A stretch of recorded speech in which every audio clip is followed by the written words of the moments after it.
Ladies and gentlemen, this is how to cut a person in half. And this is how to pull a rabbit from a hat. This is how to make money from thin air. And this is me. When I was young, I suffered an intense and prolific magic phase. Here's where you'd find me on my bedroom carpet, card deck in hand, binging the YouTube catalog of Miss Mag 822. That's the digital pseudonym of my magic mentor. He humbly self-identified as the card trick teacher, and he was single-handedly responsible for making me the king of middle school recess and the bane of my quickly over-magicked immediate family. I've spent hundreds of hours with this man without knowing what he looks like. To me, the card trick teacher is this pair of disembodied, beefy claw hands, a golden wedding band, 32 square inches of blue felt placemat, and a rainbow's worth of standard 52-card bicycle playing decks. His YouTube channel has 561 videos on it. The premise for each is simple and always the same. Perform a card trick, and then explain how he did it. Trick after trick, video after video, I was learning the skills of a magician. Flipping and fanning and faux shuffles, double lifts and pinky breaks, bottom dealing and gimmick cards, but more important than all of that, the card trick teacher got me my job. See, today I am not a magician. Today I'm an instructional designer here at the University of Southern Indiana. When people ask, I jokingly say, it's my job to teach the teachers how to teach. Really, I'm an educational consultant. I work with professors to help them build their courses online. Every day at my job, I face the same problem, and it's a big problem. Experts know a great deal. Their audiences don't. This difference between what an expert knows and what their audience knows has a technical name. It's called an asymmetry of information. In the classroom, this is what me and a professor are working hard to resolve. A magician obsesses about asymmetries of information for a very different reason. A magician's job is to control who knows what and when. Which brings us to a very famous old rule, a rule that I broke at the beginning of this TED Talk. A magician never reveals their secrets, right? Well, it's not always the case. On stage, sure, a magician never reveals their secrets. But off stage, a magician makes a great instructional designer, precisely because they know how to control who knows what and when. Unbeknownst to me, trick after trick, video after video, I was given a second set of skills from the card trick teacher. Clarity, curiosity, sequencing, simplicity, chunking, modeling, building trust with an audience. These are principles of great instructional design. These principles are helpful to anyone in the audience tonight who has a complicated idea in their mind and needs to explain it to an audience. Because deciding to explain yourself is just the beginning of the problems. Important ideas are complex, learning is hard, and audiences need inspiration. That's why I'm here with 3 simple rules. 3 rules to bridge the gap between experts and audiences. 3 rules of instructional design given to me by the card trick teacher. Rule 1, show the magic first. How do you start a good explanation? We hear a lot of advice about hooks, starting with a story, a joke, a statistic. This is all good, but it's incomplete. In the age of information and the attention economy, we need more. In fact, if we could help it, we want to change the architecture of an explanation so it doesn't feel like a push from an expert, but rather a pull from a curious audience, an audience hungry, begging for answers. This is what magic does so well. See, the card trick teacher had a unique privilege of starting each of his instructional videos with a miracle. Even when I had the attention span of a 10-year-old, it wasn't work or obligation to stick around to see how he did what he did. We can't all use literal magic tricks, but we can think about what magic does as a mechanism of engagement. A magic trick is a problem because it's impossible and it's real. It's immediate. It's visual. It's participatory. Pick a card, any card. There's tension and an implied question. How did that happen?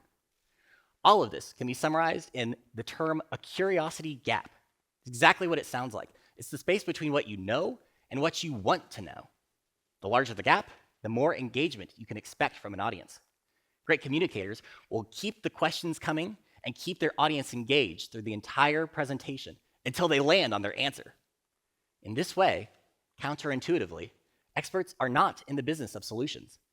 Experts are in the business of problems and questions and problems, clearly articulated, well sequenced, such that your promise is that understanding is on the other side. Which brings us to rule 2. Show the trick next. This is my favorite. So, everyone is listening, right? Well, we've got a new problem. Everyone in the audience will be at different levels of understanding. How can you bring your whole audience along without boring some people and confusing others? Watch what the card trick teacher does. It's simple but unexpected. Look at these magic skills. If I were to sit down with these and try to plot a college degree program, I might try to group them by topic. Faux Shuffles 101. Sounds like a fun class. A comprehensive history of binky breaks. Maybe. That is not at all what we get with the card trick teacher. The card trick teacher has hundreds of videos identically titled, nearly identically titled, Easy Card Trick. Very cool beginner card trick. Anybody can do this card trick. Well, what the heck? How are 100 easy card tricks going to make an expert out of anyone? Anybody can do this card trick? This is exactly what I wanted to hear as a 10-year-old magician. Low barrier to entry, clear value proposition. Everyone can come along for the ride. Think about it this way. Here's our expert, right? And in their mind is a dense network of ideas, facts and jargon, exceptions with rabbit holes, a discipline's worth of skills and nuance. This is great. We want our audience to see all of this, but we can't hand it to them all at once without being very overwhelming. That's where explanations come into play. Explanations are linear, not networks. They're a discrete set of skills in sequence. Here's our new curriculum. Each line here is just one easy card trick. Or maybe in your case, it's one example, one practice problem, one case study. This process is called chunking. And I do this all the time at my job. I help an expert take their tangled network and iron it out, cut it up into small, palatable pieces we can give to an audience. Giving this to an audience empowers them to build their own network in their mind. We start out with what they know, and line after line, they can establish a network of their own and become experts in their own right. The card trick teacher taught me to keep explanations narrow in scope, easy to copy, context dependent, with key visuals, simple, useful information. Learning like this is effective, but it takes repetition. Which brings us to our final, most difficult problem. How do you get people to come back? Rule 3 is show me who you are. At first, I was going to the card trick teacher for what he could do for me. But sooner rather than later, I realized I was coming back for something more. Between the tutorials, he was sharing small parts of himself. These were videos about his pets, his kids, his whole family life. He'd tell dad jokes at the beginning of his tutorials, tell us stories, respond to our YouTube comments. Sometimes he even signed the card decks he used in a video and shipped them to viewers who wrote in. Little by little, I was getting to know the card trick teacher. Me and a million other people were getting to know the card trick teacher. A decade later, Miss Mag 822 rarely uploads a new video, but his channel is still active. The comment sections are filled with comments like these. We miss you. Come back. Why have you stopped? We miss you. Thanks for all the great memories. Humans are still the center of education. Learning happens through people and for people. The same is true in my story. When I was young, I had many generous audiences. Audiences who tolerated a lot of crappy magic, to be fair. Trick after trick, They tolerated failures because I mattered to them. Here I am on a TED stage talking about a magician I never met. He mattered to me. He mattered to me. He mattered. He mattered to me because he took beginners seriously. Asymmetries of information exist everywhere. Teachers and students, yes. Magicians and audiences, yes. But also parents and their children. Doctors and their patients. Politicians and citizens. Pastors and their congregations. Expertise in all of these scenarios are important. Expertise is important in all of these scenarios. But what's more important is what we do with expertise.